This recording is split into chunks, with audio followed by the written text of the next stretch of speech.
Welcome to the OK Book Club, where we dive into books, stories, people, and tons of different topics. And today, this will be the first episode on Book 4, The Invention of Hugo Cabret. This was turned into a movie called Hugo, which was directed by Martin Scorsese and starred Ben Kingsley. It's a Academy Award nominated film, family book, great book, a unique book, and one, friends, that I've been reading to my class for 13 years. Every single year, I've read it so many times, and every time I read it, it gets better and better. So come along on this journey with us. I will say, pause this video now, stop it. You want to read chapters 1 through 7, and that's basically page 1 through 165 before you listen to this episode. So let's talk a little bit about the book up front, the author up front, before we take this journey and read through this. Number one, what I hope is that if you've read it, if you were with me when we read it all these years ago, some of my first students now are in college, and it's nothing better than going back and recreating some great memories. And in my case, a future episode of this podcast will definitely be on the Trumpet of the Swan.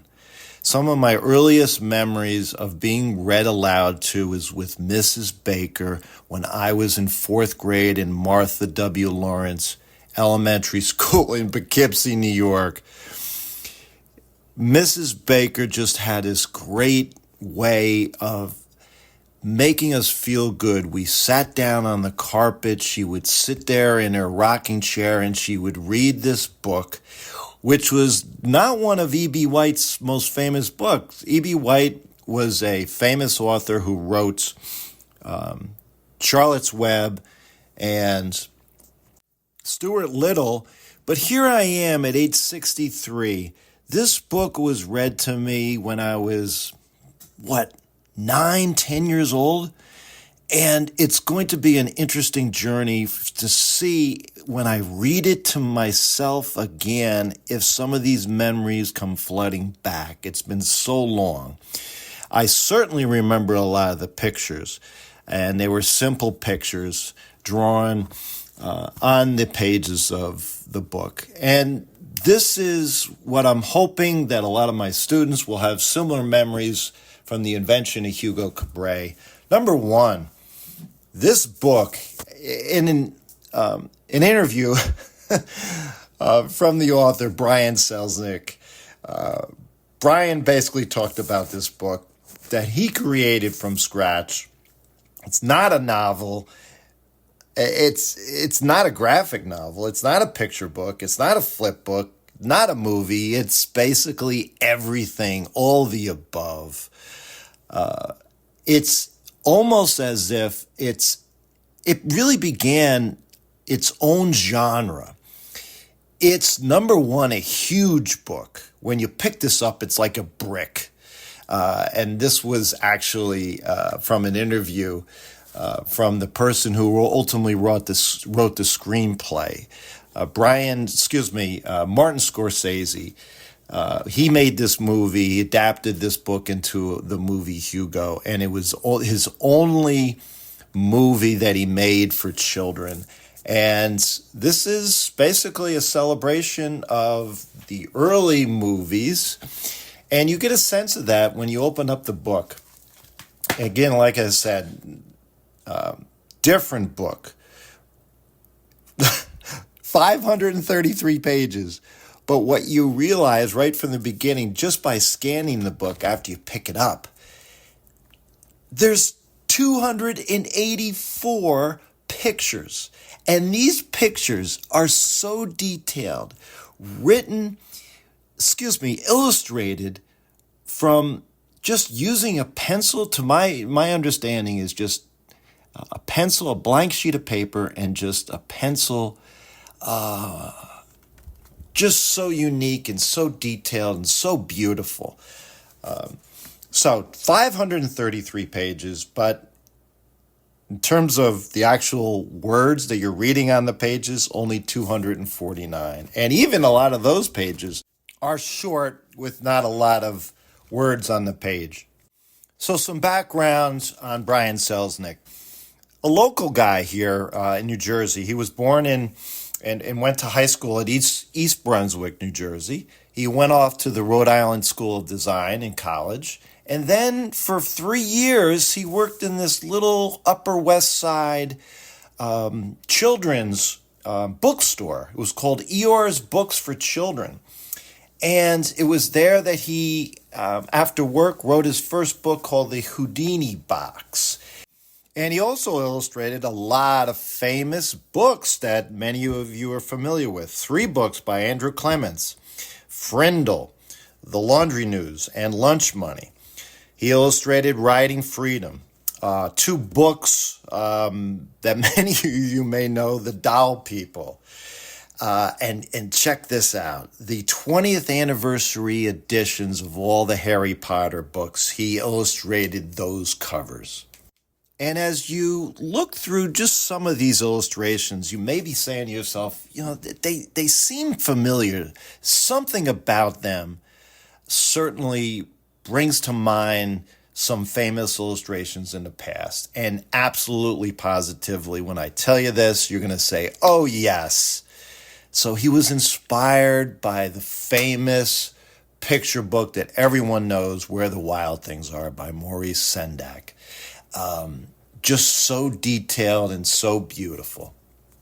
And finally, one other point that I'll make about this book before we dive into it. It was written in 2007.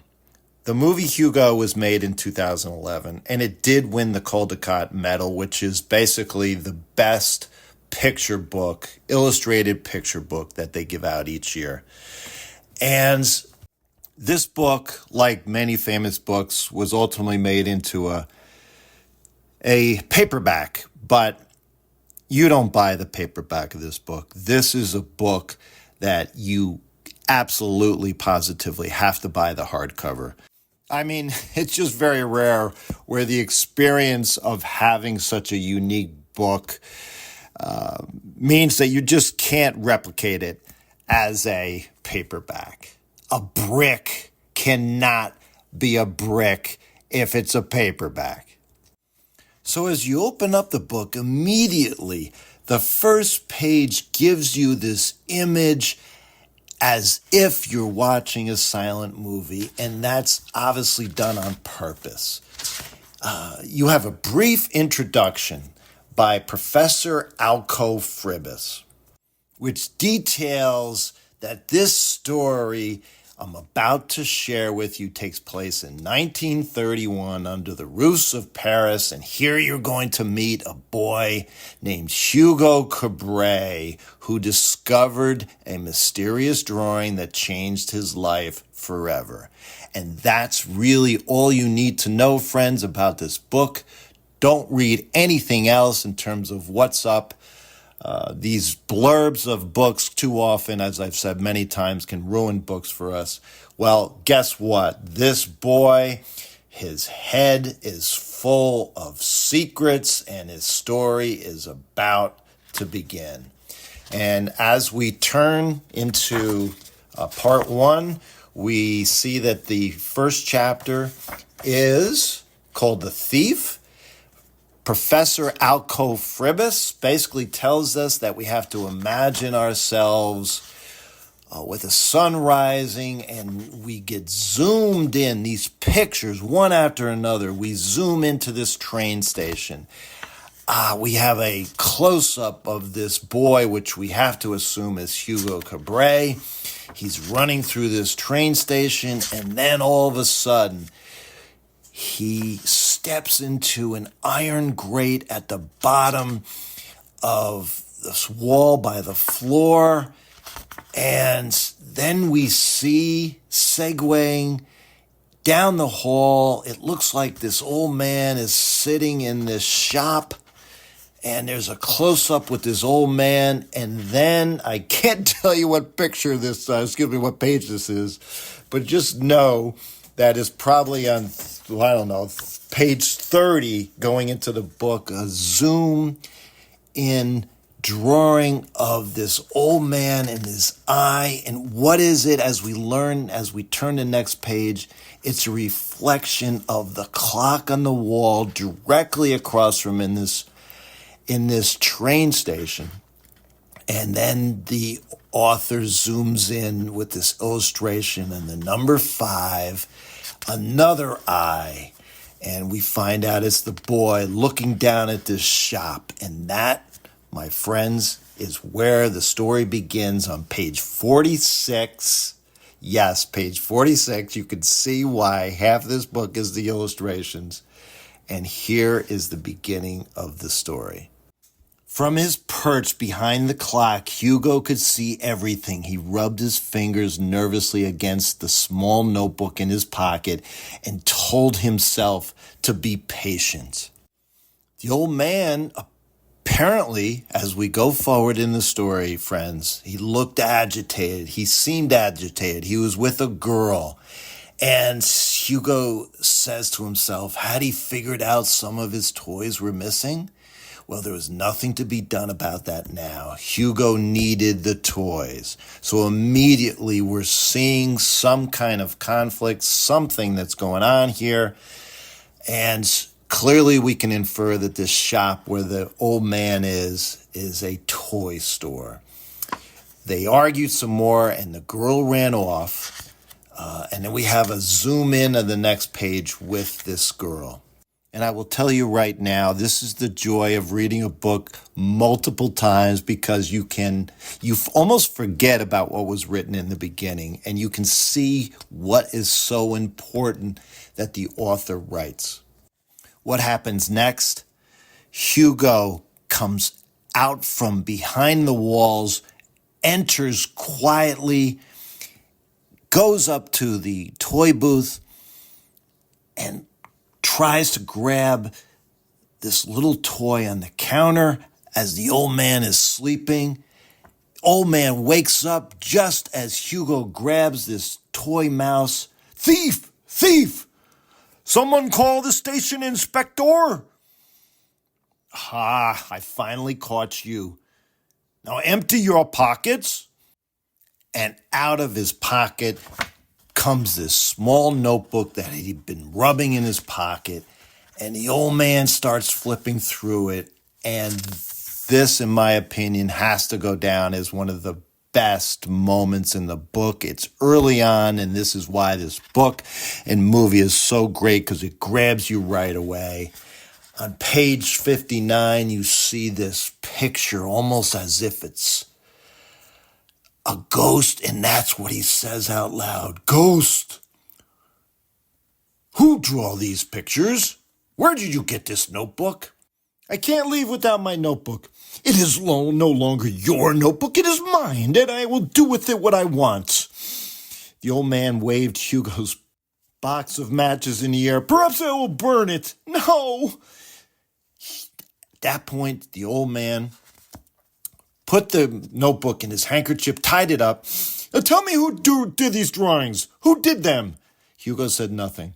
The old man slammed his fist on the counter. Get out of here, you little thief. You're the thief.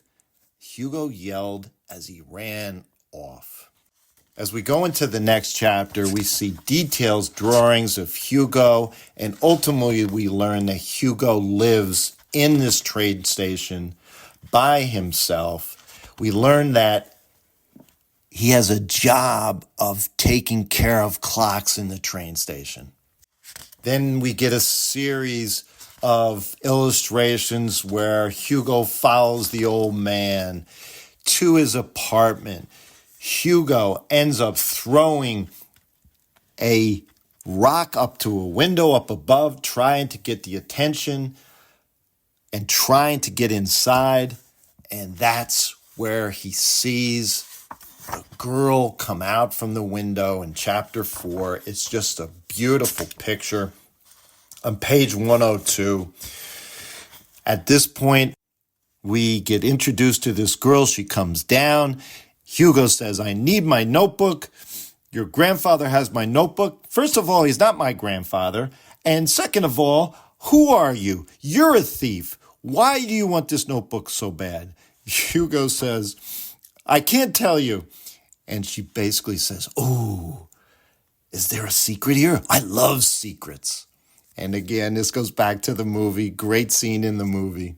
In that moment, she promises him that she will see if she can get the notebook back from this old man. And she promises that he won't burn it. That's what Hugo was after. And in that moment, another great moment in the book, he looks her in the eye and he has to determine, does he trust her? He's meeting her for the first time, and he ultimately decides that yes, he does trust her, and runs back to the train station. And here it's where we have this flashback as we go into the next chapter, chapter 5. We have this flashback, and yes, we learn that Hugo's father was a clockmaker, and he found this old, what he called, we learn it's an automaton, but we learn that as Hugo's father was fixing this automaton up in the museum, the door locked behind him one day, and that Hugo's father passed away. And Hugo is thinking this, looking back on this and crying. And later on, we see that Hugo passes the burned down museum, and he sees in the charred remains this mechanical man, this automaton in tons of different pieces. It's brilliant. It's just fantastic. Brilliantly illustrated on page 129. And by the way, this mechanical man, we had learned, was in Hugo's apartment after he came back from trying to steal some toys from the old man. Hugo decides in that moment that this was his father's. He knew he had been working on it. It was special to Hugo and his father. So Hugo brings it back to the train station. And as we go into the next chapter, the old man, in one of the most emotional moments in the book and the movie, shows him ashes after Hugo basically asks where his beloved notebook is. Hugo runs away, cries, how can the old man do this? We think that now the notebook is burned and gone. And on page 143, again, a great moment in the book and in the movie, he steals some food. He sits down in front of this cafe in the train station, and he sees a note on the table, almost as if it's been put there magically. And it says, meet me at the booksellers on the other side of the train station. That was all. And he turned the paper over on the bottom of page 143, and there was one more sentence. Your notebook wasn't burned. Hugo goes to the bookstore the next day. He meets the girl. The girl tells him, Papa George's didn't burn your notebook. We learn now that this is the old man's name. Hugo's jaws to the ground. What's going on? Hugo basically then goes to the toy booth looking for his notebook. Give me back my notebook. The old man crosses his arms and he basically says, maybe I have your notebook, maybe I don't. He puts this broken mouse down on the counter because I think as we can go forward, boys and girls, we know what's going on here. And he says, fix it. Hugo asks for some tools. He fixes the mouse. The old man suspects something that's going on here, that the boy is talented. Maybe you're more than just a thief. And he hands him a broomstick and he says, you will work for me. You will come to this shop and I will determine when and if you will get your notebook back after you work for me. Hugo, again, in that moment, looks the old man in the eye, just like he looked the girl in the eye, and he decides in that moment that, yes, he has a job, right? But he will come and work when he can. And by the way, again, one of the best moments in the book and the movie, Hugo says, I already have a job. And the old man right away yells back at him, thief is not a job, boy. Thief is not a job. And as Hugo leaves, he is careful not to click his shoe heels on the stone floor. This is said for the second or third time, and this is something that's important because the old man can't stand the sound of shoe heels on the stone floor. And as chapter 7 ends, for Hugo, this wasn't a perfect plan, but at least it was a start. So much to think about. This is the beginning of the story. As we go forward in future episodes, follow along with me, friends. And as it was relayed in the beginning of the book, this is Hugo Cabret. His head is full of secrets, and his story right now is just beginning. So, thank you for coming along in this journey, this first episode of Book 4, The Invention of Hugo Cabret. This has been the OK Book Club podcast, and keep learning.